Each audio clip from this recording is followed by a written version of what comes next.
welcome to the post Eroica Britannia review of my Raleigh Lenton Sport 4-speed 1952. So this weekend just gone was the Eroica Britannia ride. There were 3 route options on that ride: 30 mile, 50 mile and 100 mile. Myself and my friends opted for the 55, which was called the Sportsman's route, and that seemed sensible to ride on this, as this is a Raleigh Lenton Sport model. This bike is fitted with the 4-speed Sturmey Archer. It's an FM hub, which means it's a medium range hub. And what I did especially for the ride, you'll see a nice shiny sprocket there. I fitted that up. I took off the 17 tooth sprocket it had on there, and I fitted up the 20 tooth just to make sure the hills were a lot more climbable, because there's some steepies on that ride. But it all performed flawlessly, as you would expect from Sturmey Archer. All the gears were working nicely.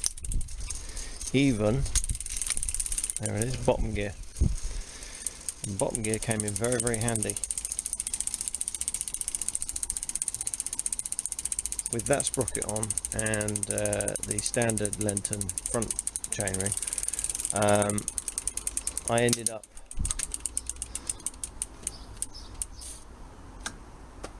up having the equivalent gearing to my friends who were on more modern road bikes from the 1980s, and they had a 42-28 bottom gear, so it ended up being the same sort of gearing. Now there are a couple of tunnels on the ride, because it uses old railway lines, making sure that my 1950s lights worked. And then I just flick that switch across there. That gives you it on the power pack, which is mounted to the seat cheek. And if I flick it off and then turn it the other way, this is it operating off the front hub. So here's the Sturmey Archer battery pack. It's not, as a lot of people thought, an early example of an electric bike. This actually carries 3 of the D size batteries, so it was really nice to discover that modern batteries, or current batteries, still fit inside this. And having fitted the lights up with LEDs now, those batteries will probably last about 6 years, I imagine. Here's the front hub, dyno hub. What can you say about them? They just, again, like the rear hubs, they just go on and on and on and on and on. Obviously they put a little bit more drag onto the bike, particularly when they are on, but it's not noticeable when you're actually riding. Up top on this bike, the contact points, we've got the original handlebars, original brake levers, original bell, which is a Lucas King of the Road bell. The headlight again is original, and even the grips, the handlebar grips. Back then, when they made bikes with a comfortable rake on the fork, you didn't have handlebar tape around this top bit. You tended just to have grips down the bottom, so that's all original, and this is all as it should be, which is really nice. There's the Sturmey Archer 4-speed trigger, just tucked there underneath that brake lever, so nice and convenient to get hold of.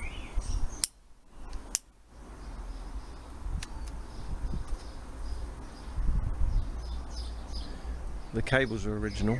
Unfortunately for me, the front cable is on its maximum adjustment now, and these are a double-ended cable, but they do pop up for sale occasionally, and worst case you can fit modern cables and use a little bit of clever jiggery pokery down here, just to sort of like get that to fit. So I'm not overly concerned about that. The mud guards are original to the bike as well, hence with the Raleigh sticker on here, and the rather fetching little reflector there. The tyres are modern. I had to replace these. This bike runs on a 26.25" rim, which is a very, very odd size these days. But fortunately for me, the German tyre manufacturer Schwalbe, they make tyres of that size still, which is very nice of them, and they are cheap and they are very puncture resistant, which is great, especially with the Eroica ride, a lot of which is on cinder track and has little rocky sections, and can be quite rough in places. So there's a lot of guys on the more modern road bikes with the skinny tyres really suffering, but fortunately for me, no punctures. Right up top you will notice the bum contact area is a modern Brooks B17.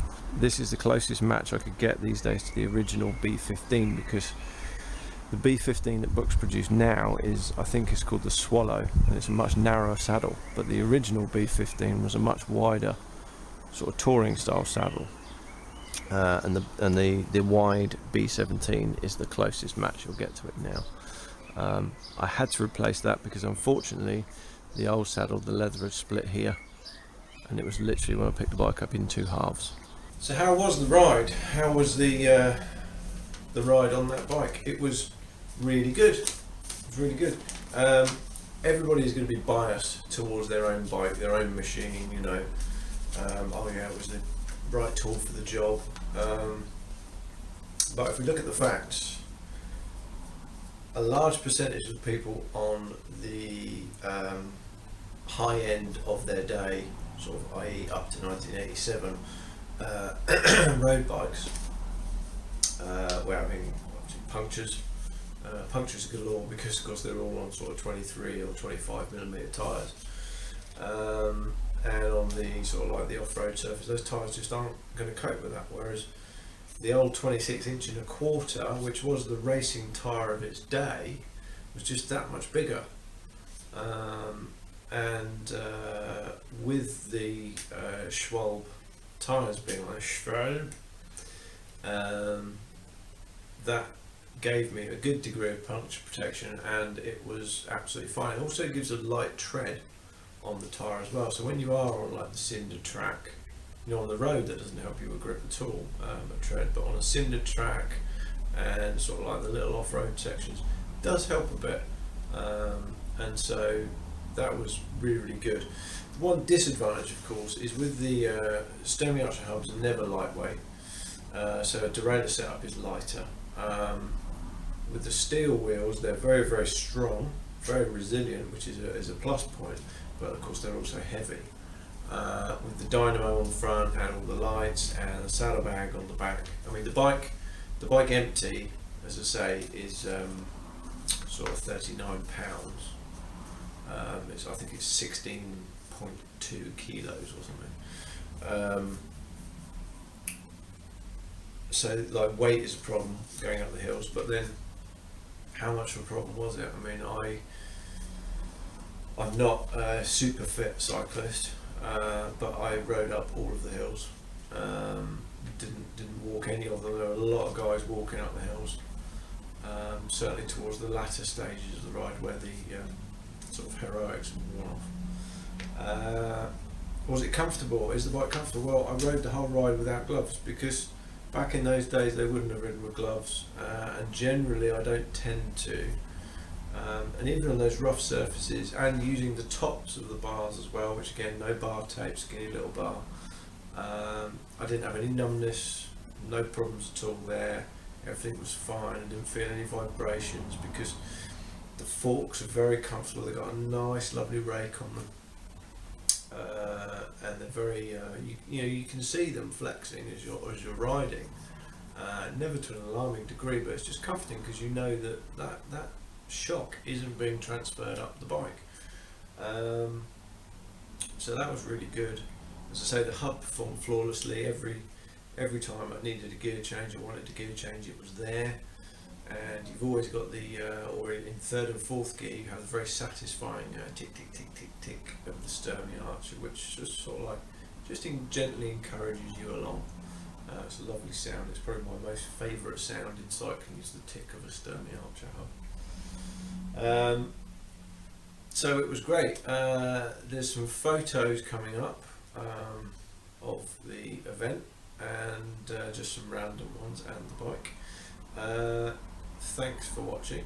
I'm now going to lose myself in a book about even older bicycles.